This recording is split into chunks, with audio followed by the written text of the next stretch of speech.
She has spent her entire adult life chasing a title she doesn't deserve, and the only reason she's standing in this room tonight is because nobody had the courage to tell her no. My mother's voice didn't shake. That's the thing people never understand about her. She doesn't need volume to do damage. She spoke at a normal register, the kind you'd use to order coffee, and the words still landed like a verdict in a courtroom that had already decided the outcome before anyone walked through the door. The Hargrove Medical Foundation Annual Gala, 400 people in a ballroom at the Fairmont in downtown Houston. The room smelled like gardenias and expensive wine, and every chair was occupied by someone who had spent at least 2 decades building a reputation worth protecting. These were physicians, hospital board members, department chiefs, the kind of people who remembered every name, every slight, every rumor. And my mother had chosen this room, this night, this microphone, to say that out loud. She was standing at the podium in a champagne gown, her silver hair pinned back the way she wore it to every event where she needed people to think she was refined. She had introduced the man beside her first. Dr. Elliot Brand, Chief of Cardiothoracic Surgery at Houston Methodist, 42 years old, broad-shouldered, the kind of handsome that photographs well for donor newsletters. She had praised him for 6 full minutes. I had watched her eyes light up in a way I hadn't seen since my brother won the state debate championship when he was 17. Then she turned to me. She found me the way a scope finds a target, unhurried, precise. I was standing near the third table from the stage, still holding a glass of sparkling water I hadn't touched. I was wearing my name badge, the badge that read, Dr. Sable Merritt, Chief of Pediatric Neurosurgery, Texas Children's Hospital. She looked directly at it, then she looked back at the room. And she said what she said. I did not move. I had trained myself out of flinching a long time ago, the way you train a reflex out of a limb by repetition so many times that the nerve pathway reroutes itself entirely. I pressed my thumbnail into my palm, steady and even, and I kept my face neutral. Elliot Brand was not laughing. He had gone very still the moment she said it. He was looking at my name badge. His expression moved through several things in under 3 seconds. Recognition, calculation, something that looked like the beginning of dread, and then his jaw loosened just slightly and he said, in a voice that carried past the first 3 tables without him meaning it to, I'm sorry. Did you just say Sable Merritt? The room shifted. But before I tell you what Elliot Brand said next, and why it dismantled everything my mother had spent 30 years building in that city, stay with me. Because to understand what happened in that ballroom, you need to understand what happened in a kitchen in Bel Air, Texas. When I was 9 years old, and my mother decided to explain to me exactly what kind of woman she expected me to become. She never called it cruelty. She called it preparation. She had been a nurse for 11 years before she married my father, and she had given it up when my brother was born because my father made enough money, and she believed, with the conviction of someone who had never been challenged on a single idea in her life, that a woman's intelligence was best spent managing the household rather than competing in a professional arena where she would always be second. This was not bitterness. She would have been offended by that word. It was a philosophy. And like all philosophies that are actually grief in disguise, she held it with absolute certainty. My brother was the inheritor of everything she'd put down. He was going to be a surgeon. She had decided this when he was 4 and had never revisited the decision. My brother was bright enough and good-natured enough that he went along with it, and so the narrative in our house was settled by the time I was old enough to understand narratives. He would be a surgeon. I would be something that didn't disrupt that story. The kitchen moment happened because I had left a medical textbook on the counter. Not mine. It belonged to my father, who was a general practitioner with a small practice in Sugarland, and I had been reading it at the kitchen table while my mother was trying to organize a dinner party for 8 people, which meant the counter space was not available for things I hadn't been given permission to use. She didn't yell. She never yelled at me the way she yelled at the dog or the television during an election. With me, she got quiet. She picked up the textbook, set it on the floor by the trash can, and looked at me with an expression that was almost pitying. You're going to embarrass yourself, she said. And when you do, it won't just be you who has to live with it. I picked up the book. I didn't say anything. I had already learned that saying something gave her a direction to push against, and she was much more comfortable with resistance than with silence. That night, my father sat on the edge of my bed. He was a quiet man who had spent his life in a house with a loud woman and had learned to speak in the margins. He set his hand on top of mine and held it for a moment without saying anything. Your mother measures people by what they reflect back to her, he said finally. You're not going to be able to change that, but you can decide what you reflect. He handed me a piece of paper. He'd written something on it in his small, careful handwriting. A quote from Dr. Virginia Apgar, the physician who created the Apgar score, the 5-point assessment given to every newborn in every hospital in the country. Nobody, but nobody, is going to stop breathing on me. I folded that paper and put it in the pocket of my school uniform. I transferred it from pocket to pocket, notebook to notebook, for the next 10 years, until the paper was soft as fabric and the ink had faded to a ghost of itself. It was the only thing in that house worth keeping. My mother's campaign against my ambitions was not loud. Loud campaigns draw attention, and attention could be redirected. What she ran instead was a sustained pressure system, the kind that doesn't announce itself, just makes everything slightly harder than it should be. When I brought home a 98 on a biology exam, she asked why I hadn't gotten 100. When I got the 100, she asked my brother the same question about his history grade, and the conversation moved to him, and mine disappeared. When I told her, at 16, that I wanted to apply to Rice for pre-med, she set down her fork and looked at my father. "Isn't it strange," she said to him, as though I were not sitting 3 feet away, "how some girls confuse attention with aptitude?" My father looked at his plate. He had learned, across many years of that marriage, that intervening on my behalf only ever made her double down later, when he wasn't in the room. So he went quiet, and I learned to read his silences the way you learn to read weather. I applied to Rice anyway. I applied without telling her, without asking for a fee waiver I was entitled to, without asking her to sign anything. I used my father's email for correspondence and my own saved babysitting money for the application fee. When the acceptance letter arrived, I printed it at the public library and brought it home in my backpack. I didn't tell her until the morning I had already confirmed my enrollment. I set the printed confirmation on the kitchen table and I said, "I got in. I'm going." She looked at it for a long time. Then she said, "You'll be back inside a semester. And when you come back, don't expect anyone to pretend this didn't happen." I left for Rice 11 days later. She did not hug me goodbye. She did not come to my car. She stood at the kitchen sink with her back to me as my father carried my last bag to the driveway. And when I came back inside for the phone charger I had forgotten on the counter, she had already moved the charger to the junk drawer without comment, the way you clear a table after a meal has ended. My father walked me to the car.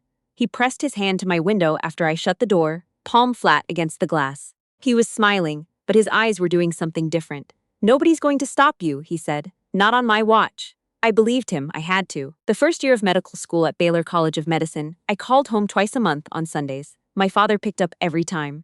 My mother picked up occasionally, spoke in the clipped register she used for things she had not decided to invest in, and then found reasons to hand the phone back to my father. I understood the message. I was on probation. The sentence would be revisited once I either failed or succeeded conspicuously enough that she had to take a position. During my third-year rotations, I found the thing I was looking for. I had rotated through cardiology, oncology, general surgery, and then I walked into pediatric neuro. The attending was a woman named Dr. Ingrid Pulse, who had trained at Johns Hopkins and had the manner of someone who had spent her career proving something without ever needing to announce it. She watched me in rounds for 3 days without speaking to me directly. On the 4th day, she called me into her office and said, "You have pattern recognition I don't usually see in third years. What are you planning to do with it?" That was the first time in my life that someone with authority had asked me where I was going instead of questioning whether I deserved to go anywhere. I told her I wanted to do what she did. She nodded once and went back to the chart in front of her. "Then stop being so careful about taking up space," she said. "You're not bothering anyone. Start acting like it." I carried that into every room I walked into after that. I matched into pediatric neurosurgery at a time when fewer than 7% of practicing pediatric neurosurgeons in the country were women. I completed my residency at Texas Children's. I did a fellowship at CHOP. I came back to Texas Children's as an attending 3 years later, and 2 years after that, I was appointed chief. I called home the day I was appointed. My father answered. I told him. He went quiet in the particular way that meant he was crying and was not going to say so. "Sable," he said eventually. "I know," I said. "Your grandmother would have." "I know, Dad." We stayed on the line for another few minutes without talking. It was the most complete conversation we had ever had. My mother did not come to the phone that day. The letters I sent home found their way to silence. When I published my first peer-reviewed paper on minimally invasive approaches to pediatric brain tumor resection, I mailed her a copy with a short handwritten note. No explanation, no plea for anything. Just, "I thought you might want to know." It came back 3 weeks later in the same envelope, unopened. Her name was on the return label in her own handwriting, as precise as a brand. I did not send another. In medicine, when a diagnostic signal consistently returns negative, you don't keep running the same test. You revise the differential and move forward. I revised mine. I stopped waiting for her to change the channel she was broadcasting on. I went dark and got to work. My father got sick the February I turned 38. Pancreatic cancer, caught at stage 3, which is its own particular kind of brutal arithmetic. He had hidden the symptoms from me for 4 months, the way he hid most things that he believed would cause me to redirect my attention from where it was needed. When he finally told me, his voice on the phone was so steady that I ran 3 mental assessments before I let myself feel anything. I flew to Houston the next morning. He was smaller than the last time I had seen him. The disease compresses people, takes the volume out of the spaces between their bones. He was sitting in his recliner in the den when I came in, and he looked at me with the expression he always wore when I had done something that pleased him enormously, but he was not going to say so directly. "You didn't have to come," he said. "Yes, I did," I said. I sat on the arm of the chair beside him, and we watched the evening news in silence for 20 minutes. My mother moved around the kitchen in the background. She did not come into the den. He died in October, 7 months. He made it to a Houston Astros game in August, which he had specified he wanted to do, and I sat beside him in the stands and bought him a hot dog he was barely able to eat and watched him watch the field with an expression of perfect uncomplicated contentment. At the funeral home, I stood beside the casket in my good wool coat. I had not worn my hospital ID or any professional marker. I was there as his daughter. That was the only role that mattered. My mother positioned herself at the receiving line with my brother and his wife flanking her. When people approached me to offer condolences, she intercepted their trajectory with a light touch on the elbow, a redirecting word, a smile that closed the lane. She managed the room the way she managed every room, with total invisible efficiency. 2 hours.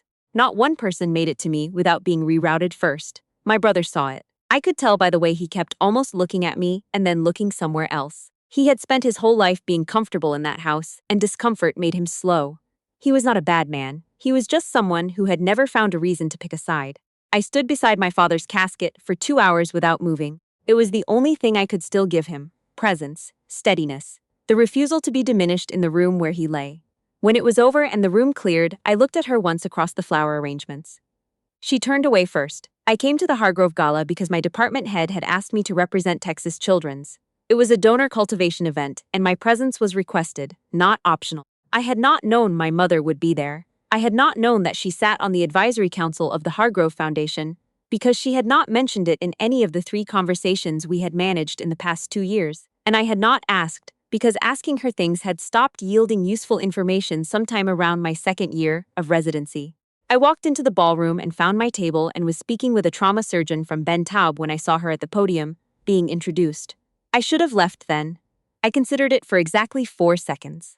Then I calculated the professional cost of walking out of a room where 2 of the hospital board members were seated, and I stayed. I watched her praise Elliot Brand for 6 minutes. I had met Elliot Brand twice at conferences. He was skilled, and he was prominent, and he was exactly the type of physician my mother would have cast for this role. Tall, credentialed, publicly decorated, and positioned in a field she could explain to her friends without context. Then she found me, and she said what she said. Elliot Brand's expression had not recovered. He was still holding the pause, still staring at my name badge, when he stepped back slightly from the podium and said, at a volume that no longer required a microphone, "You're Dr. Sable Merritt from Texas Children's." It wasn't a question. It was a recalibration. My mother laughed, a light dismissive sound she reserved for things she needed to neutralize quickly. "Elliot, sweetheart, don't let the title fool you. Sable has always been, ma'am." His voice was even, but the weight underneath it had changed. He was not performing politeness anymore. He was doing something else. "With respect, I'd like to finish." The room went quiet, not gradually. All at once, the way sound disappears in an operating suite when the attending raises a hand. He turned to face the room, and what he said next, he said to 400 people who had just been told I was a fraud. 18 months ago, I had a patient, 7 years old. Inoperable brainstem glioma, 3 different institutions had declined to operate. His family had been told to plan for the end. I was one of the surgeons who had looked at his scans and said I couldn't help him. He paused. Dr. Merritt took the case. She developed a navigational approach that none of us had mapped before, used intraoperative MRI sequencing in a way that is now being cited in neurosurgical literature. And that child, that 7-year-old who was sent home to die, started 2nd grade this past September. Someone at a nearby table made a sound that wasn't quite a word. "She didn't call me when she took the case," Elliot said. "She didn't ask for a second opinion from the surgeons who had already said no. She looked at the scans and she saw something we had all missed, and she operated." He stopped. He had the unhurried quality of a man who understood that silence was doing the work now. "I don't know what Dr. Merritt's mother told you tonight. I only know what she did in that OR. And whatever you were just told about her, you should understand that there are children in this city who are alive because of the woman standing in this room." The table nearest the stage, 2 women and a man I recognized as the chairman of the hospital board, all turned at the same time to look at me. My mother's champagne glass was on the podium. I watched her hand move toward it and then stop. She tried to recover. She was good at recovering. She smiled and touched the microphone and said in the light, airy voice she used when she needed to dismiss something by treating it as a small thing, "Well, Elliot has always been generous. The truth is, neurosurgery is Sable's whole world because she never had much of a life outside of it. Some people fill the hours." She waited. She always waited a beat for the laugh to come. No laugh came. The table near the stage was still looking at me. The board chairman had put down his fork. A woman in the second row, white-haired, the kind of composed that comes from surviving a certain number of decades, stood up. She was wearing a name badge I recognized, Dr. Lucille Hart, Emeritus Chief of Medicine at Houston Methodist. She had trained in the 1970s when the resistance was less polished than my mother's but more openly stated. She raised her water glass in my direction, not a toast, just a raise, a flag. A man stood beside her, then another woman at the adjacent table, then the ripple moved the way it moves in rooms full of people who have been waiting for someone to go first. No one spoke, no one applauded, they just stood. I don't know how many people stood. I stopped counting at 12 because my vision had narrowed in the way it does in surgery, when everything peripheral drops away and there is only the task directly in front of you. I walked to the stage. I didn't ask permission. I climbed the 3 carpeted steps and stood in front of the microphone and looked at my mother, who was 2 feet to my left, holding the stem of her champagne glass with both hands, the color in her face doing something I had never seen it do in 40 years. I spoke at a volume that carried to the back wall. I have spent my career in rooms where the margin between life and death is measured in millimeters. I have learned, in those rooms, that the people who make the difference are not the ones with the loudest opinions about who belongs there. They are the ones who stay when it is hard and do the work when no one is watching. That is what I have done. That is what I will continue to do. And no one in this room, regardless of how long they have known me, has the standing to tell you otherwise. I looked at her for 3 seconds. Then I stepped back from the microphone, descended the stairs, and returned to my table. I did not look at her again that night. Afterward, in the lobby while the valet line assembled, Elliot Brand found me. He extended his hand. He held the handshake a beat longer than the professional standard and said quietly enough that only I could hear, "I should have said something about what she said sooner. I apologize for that." I told him I appreciated what he had said. I meant it. I also knew that by the time he saw her, she had already finished, and he had made the correction the only way available to him. I was not in the business of holding men accountable for the seconds it takes to process the unthinkable. She called me that night. I was on the freeway, windows down, Houston air coming in warm and thick and smelling like rain. I let it ring. She called again. I let it ring again. On the 3rd call, I answered, because 3 calls meant she had moved past the script and into something unplanned. And after 40 years, I was at least professionally curious about what that looked like. Her voice, when it came through the speaker, was stripped of every layer of production. No silk, no precision. Just something thin and unsteady coming from a woman sitting somewhere in a quiet house with a glass of water and no audience. "I made a fool of myself tonight," she said. That was all. It was not an apology. An apology requires the acknowledgement that something was done to someone else. This was an accounting of personal damage, the loss of standing in a room she had spent years curating. The subject of the sentence was herself. I merged onto 610 and watched the Houston skyline move past my window, lit up and enormous and indifferent to everything that had happened that evening. "Yes," I said. "You did." Silence. "I never understood why you had to make it so difficult," she said finally. "Why you couldn't just—" "I am not going to have this conversation in a car on a Thursday night," I said. "If you want to talk, call me when you're ready to talk about something real. I'll answer." I ended the call, not in anger. In the same way you close a chart at the end of a shift, calmly, with the knowledge that everything that needed to be documented has been documented. And tomorrow is a different shift. 3 weeks later, I drove to the cemetery in Bel Air where my father was buried. Early morning, before the day had assembled itself, just the light coming low through the live oaks that lined the path.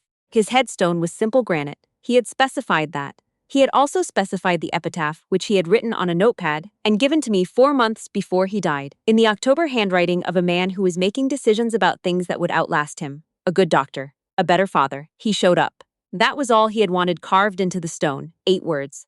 My father was a man who understood that clarity is its own form of dignity. I crouched and set my palm flat on the stone. The granite was cold, cooled overnight by Texas November air, and I let the cold settle into my hand and held it there without hurrying. I had brought the piece of paper with me, the one with Virginia Apgar's words, transferred from pocket to pocket across 31 years until it was soft as cloth and nearly transparent at the folds. I had considered this decision for weeks. I told him what had happened at the Fairmont.